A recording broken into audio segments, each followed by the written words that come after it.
So let's kick it off. Hello, everybody, and welcome back to Idiots with Mike's Bad Movie Friday. This week we're talking about Deathwish. Yeah, you lucky ducks. 2018. Get to hear us talk about a great movie for once. I'm just kidding. I'm just kidding. This movie's not great. The Man of 1,004 Names, Tyrell Dangerous. I'm Killer Greg. You can find me at KillerGreg17 on Twitter. At 1,004 Names. And we just saw Deathwish. 2018. Have you seen any of the other Deathwishes? Not in years. Not since, as I date myself, I was working at Hollywood Video. So Yeah. I have. So what, a couple weeks ago? I still tell people that. Yeah. I'm managed at the Hollywood Video. I don't get a lot of hours anymore. Oh, man. So Bruce Willis is back in the Charles Bronson role as Paul Kersey. Paul Kersey. With an E, not a U. That's a weird thing they keep coming back to. It's a good joke. Yeah. It's how you spell my name. Why would you keep hammering home a joke if you're not going to pay it off in some way? How do you even pay off that joke, I guess? I guess that is the payoff, that he said it more than once. If the joke at the end was they're searching for a Paul Kersey with a U. With a U. He's like, somehow. no, my name is Paul Kersey with an E. Yeah, you've got the wrong Kersey. You white surgeon with a weird amount of hoodies who likes to shoot people. You're looking for the other guy, I'm sorry. So Deathwish 2018. This is a genre of movie that was real big in the 70s and 80s. Go ahead. It's the revenge Yeah. killer. It made more sense then, though. Now, granted, my perspective of the 70s, New York in the 70s and 80s is through media, and that's not 100% honest. But the vibe I got from the mid 80s was that everything was a dystopian wasteland. And we were all fucked, global war was going to happen. The Cold War put this shadow over everything. I mean, just think about all that media from the time, the punks and the graffiti and the garbage in New York City. Yeah, I think especially New York City in Right. the 70s and 80s. Horny Times Square. Yeah. Look at fucking the Teenage Mutant Ninja Turtles 2. Yeah. Right. The Teenage Mutant Ninja Turtles 2 is a perfect example. That's a kids movie and it still looks like we're in a post-apocalyptic city. New York is a war zone. Right. So this made more sense. The idea of a Deathwish made more sense in 80s, early 80s New York City. I understand that there's still huge amounts of violence in New York and in Chicago where this takes place and all that stuff. I don't want to downplay that, but that feeling, that national feeling isn't there anymore, that everything's hopeless, that you have to take it into your own hands. But maybe it is. I mean, look, we don't want to get too much into politics here. No. But a president got elected who wanted to bring America back to a certain time. Maybe that time was the 80s. So I don't know. Maybe this movie does speak to a certain amount of people where they do feel like we're in a dystopian wasteland, everything is hopeless. And maybe that's who this movie was made for. This movie is pro-gun, right? I don't know. Let's just jump into the plot to begin with. It's very simple. A man's wife and kid are attacked in a botched home robbery. Really toned down from what happened in the original. Yeah, I'm not gonna lie. I'm using women as a plot device, women get treated really unfairly. This was oddly tastefully done. There was a little, sexual innuendo there, and it certainly wasn't great. But in the 80s movie, you would have seen them get raped and tortured. You can talk about women in refrigerators all you want, right? But in the original one, his wife and daughter both get R'd and M'd. Yeah, it's brutal, and it lays the path for the movie. And honestly, I feel maybe in some movies you can use that as a bit of a crutch. For sure. If you're going to jump right into explosions and death and murder, this movie doesn't really do that. This movie feels like it's on Ambien.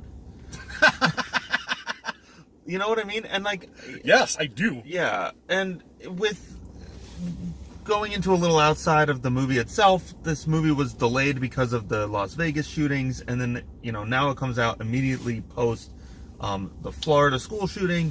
So, like, it's a weird time, but I don't know if they edited this movie down, like, if it was more violent or whatever, but just, like, the violence seems toned down, and it's a fairly violent movie. Especially for an Eli Roth movie. Yeah, especially for an Eli Roth movie. Like, the violence feels toned down, the emotions feel toned down, like, at no point, Bruce Willis is supposed to be getting angry, but at no point does he express anger. Yeah, he's very rational for everything. So I don't know if that's done, if that was, like, in the original script, or if that was done post, shootings, mass shootings. I feel like somebody was like, we need him to be more relatable. They make him a person? But unfortunately, it doesn't quite work. Mm-hmm. It just comes off as sleepy. Well, that's Bruce Willis. Well, that's the thing. Bruce Willis probably isn't the right guy for you. He used to be like a weird, fiery, sarcastic dude, and now he just sleepwalks through every goddamn movie he's in. You were expecting Charles Bronson from Deathwish 1, instead you're getting Charles Bronson from Deathwish 5. He was like, hey, I can't believe you killed whoever I was going to marry. Now, he has a gun. Kablowie. Yeah. So let's get into the movie itself, some of the problems with the movie. I think, Ty, your biggest issue, and certainly mine too, was the tonal shifts. It's so tonally different from almost scene to scene. Yeah. After the first hour of the movie is very dour. It's like, we're setting up these characters. Yeah. Some exposition dumps. My daughter's going to New York City for college.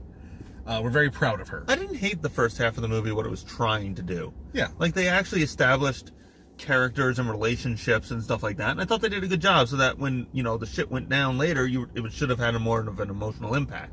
And then they go to his wife's funeral.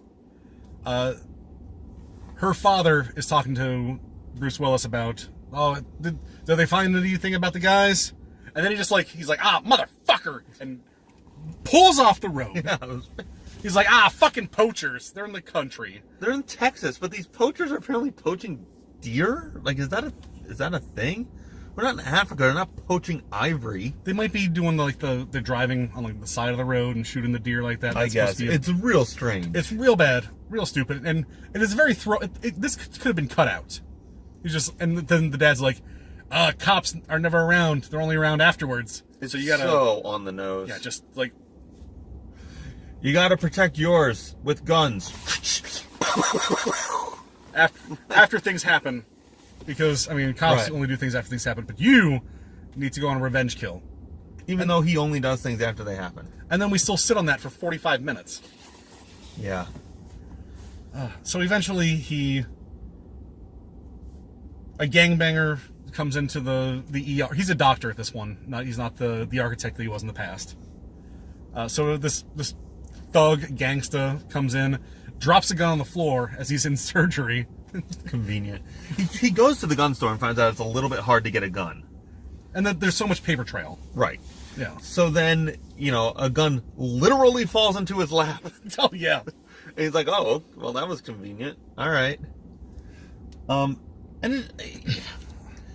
it's mixed with scenes, and I think that's a big problem. And this movie doesn't take a stand, and maybe that's okay, but it feels like it has no balls.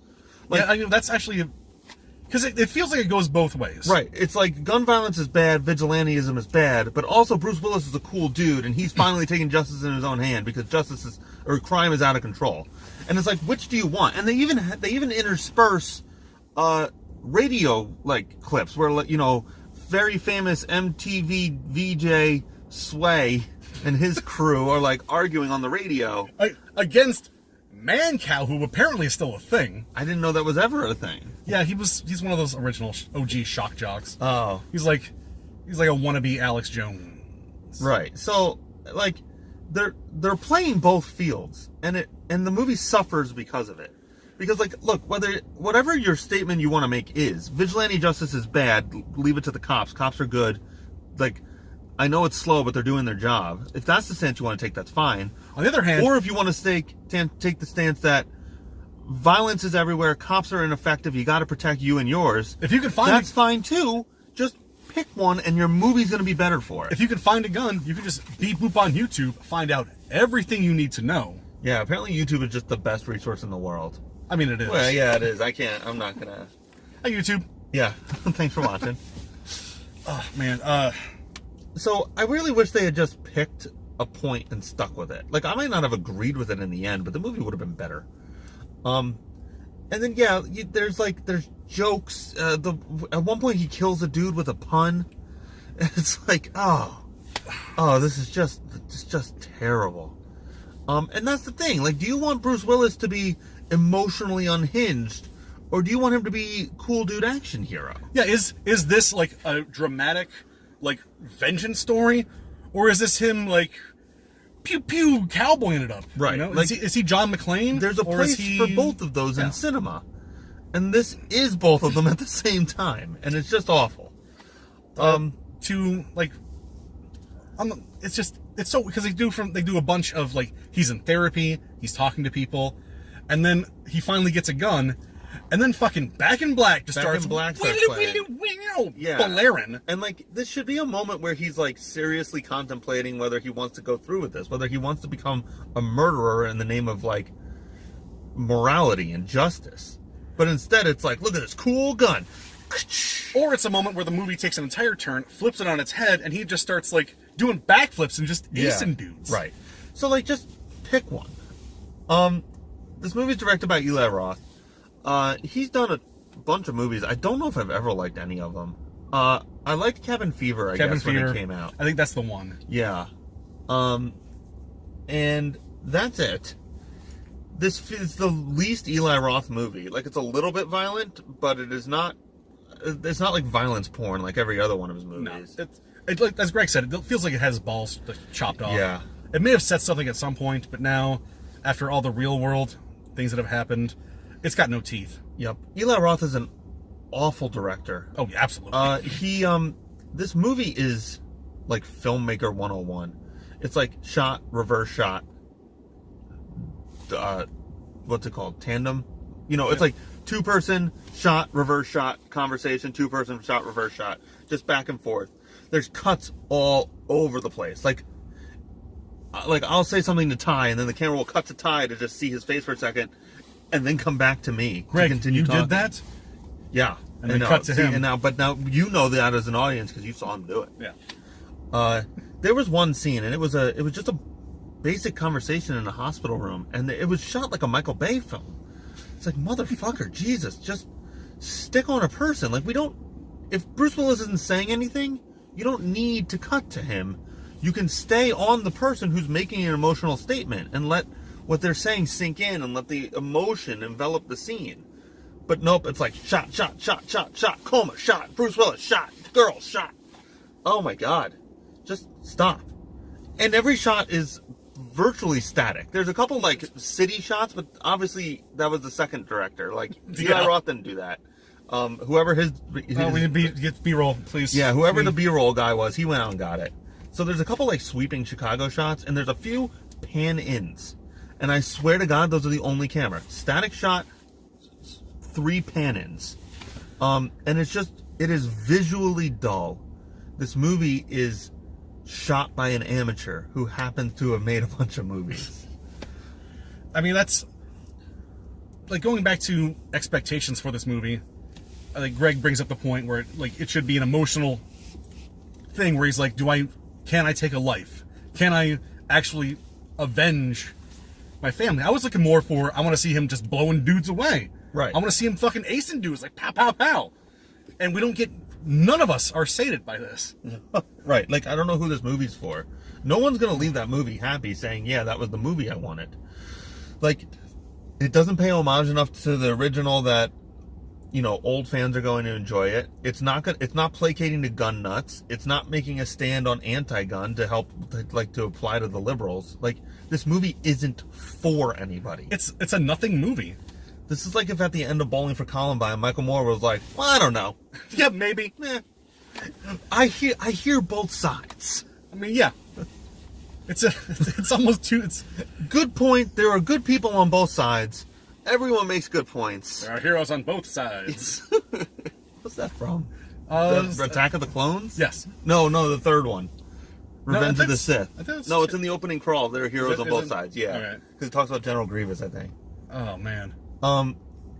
This is the Attack of the Clones, or Revenge of the Sith of Bruce Willis, Eli Roth movies. Just take a fucking stance, people. Vincent D'Onofrio's in this movie. He's fucking wasted. He's literally the only person who emotes in the entire movie. Speaking of emote, can we just talk about his daughter, Bruce Willis' daughter? Yeah. She is a terrible actress. Very, very bad actress. She is more wooden than fucking Treebeard. It really felt like a high school actress, like in her high school play. Like she did the same reaction to everything. It's very funny. Oh, hey mom. Like, oh, okay. Guess what? I got into college. I am of the college people. I'm going to play in my game today. I'm gonna play the sports. Sports. Please stop touching my leg. There's a very weird scene at the beginning where Vincent D'Onofrio is like incredibly familiar with his niece, and I made the joke that it was his girlfriend and not his niece. That joke kept paying off. Oh yeah, because they were very close together, and just like every time it cut to Vincent D'Onofrio, his reaction was like, "Oh no, oh my girlfriend is never gonna have sex with me again." But Vincent D'Onofrio I felt was pretty good in this movie and pretty wasted. Absolutely wasted. Both as an actor and narratively. Like there was a scene they were setting up an interesting sort of twist at the end, and it just doesn't pay off. It doesn't. I won't go into it. We've been pretty spoiler free for this entire movie, so we'll keep that up. I mean, that's pretty much. I mean, I don't have any more points to talk about. I didn't hate this movie. Yeah, I will say I didn't hate it. It's very bad. I also didn't like it. But of all the bad movie Fridays we've seen, I still think The Commuter is the best one we've actually done the video for. This is probably not as interesting as Den of Thieves, but it was so much more watchable than Red Sparrow. Yeah. And we've seen more bad movie Fridays than we've done videos for. This is certainly not the worst one we've seen. I put this weirdly on par with Pitch Perfect 3. Yeah. It had its moments of insanity that made it kind of interesting, but on the whole, it's just kind of like, this is what I was expecting. Yeah. And it just happened. More. It happened to me. Yeah. I have spent 3 hours and this happened, so. All right, so on the bad to rad scale, where are we hitting? I don't know. A Brad? It's a Brad movie. I put it right. It's right in the middle. Like, there are some parts that are pretty cool. It hits its stride a couple times where it's like, I want more of this. Yeah, there's a few moments where it's fine. And then it pulls right back and it's like, nope, we're a serious drama. This is bad. So it's like, no, I'm gonna sleep on the couch and have nightmares about the murders I just committed. There's even like weird Rube Goldberg deaths. Oh yeah. It's like, well, that's awesome. Give me more of that. Yeah, like if you want to be a weird, wacky murder dude, or what if he keeps going out? And this is me just writing stupid things. He keeps going out to kill people, but then chickening out and then accidentally killing them anyway. That'd be great. That's a completely different movie, but boy, would that be funny. And that movie, he would literally be followed by the Angel of Death. Yeah. He's like, I'm gonna get you, and then it's like, bowling ball bonk. Yeah. Like, no, that was mine. It's a secret Final Destination sequel. You get Benedict Cumberbatch, and he's like, "Ooh, this one's mine, Paul." Ooh. That's my Benedict Cumberbatch. Boy, it's real foppish. Oh yeah. Interestingly enough, Bruce Willis did Unbreakable, which is like tonally similar to this movie, and that's such a better movie. Like. He becomes a vigilante, but he does it for some different reasons, and he comes to it slowly and through better terms. I don't know. Just watch Unbreakable. Don't watch this movie. Yeah, this is I'm not really comparing them. I'm just saying there's 2 movies where Bruce Willis becomes a vigilante. Well, I said this. Unbreakable. I said this halfway through the movie. I was like, this is the worst Kick-Ass remake I've ever seen. Yeah, boy. Yep. It's Kick-Ass. Just without. It's not fun. Yeah. This movie needs to be fun or real serious. Yeah. Like I said, pick a tone. Yeah. All right. Anything else? I got nothing else. That was Deathwish, I guess. And it didn't even have okay, one last thing. He didn't even have a fucking death wish. He never went out like, I'm gonna kill these guys. Yeah, at no point did I really feel like he was in danger. Yeah. Actually, you know what? This movie, I felt like it was like a weird John Wick knockoff. Like, John Wick had a death wish. Yeah, like, John he Wick had literally nothing left to live. So He's- all he had was revenge. Revenge propelled him forward through the entire movie. There's even a club scene in this. And the whole time I'm thinking John Wick would have done this so much better. So watch Unbreakable, Yeah. watch Kick-Ass, and watch John Wick. Yeah. And then And you'll have this movie. And you take Good. the worst parts of all those movies, and you will still have a worse movie than Yeah. Deathwish. All right. I am Killer Greg. You can find me at KillerGreg17 on Twitter. Tyrell Dangerous at 1004 names. That might be changing soon. All right. You can... Oh, yeah? Yeah, I think I might go back to my Tyrell himself. I think you should, It's becoming but that's a bit fine. too hard to come up with names every week. No, so. you can still be a man of 1,004 names and then come up with something, but it doesn't matter. Doesn't matter. You can find all our shit on YouTube, WCWTF, Idiots with Mics. If you Google those things, you're going to come up. We stream on Twitch on Tuesdays. We're finally doing Bioshock this upcoming week. Yep, sorry about last Yep. time, but Yeah, 2 times ago we've had a miscommunication. Last time I was just sick. we've both been sick. Yeah. So. And then you can find us at idiotswithmics.com. This Tuesday on our live stream, we are having a special guest to promote some local cons. We're talking about the Effies. Yeah, we're talking about the Effies, which we're very excited about. So check all that stuff out too. If you guys see us on Tuesday, there we are. Yep. All right. All right. So until next time, don't see Deathwish, Yeah. Bye. or maybe do see Deathwish. Or see half of Deathwish, whatever one applies to you politically. If you go see half of Deathwish, Right. We'll just supercut them 2 together, pro-gun, anti-gun, and then you just watch whichever one that is. pew pew. Yeah. Have a great one.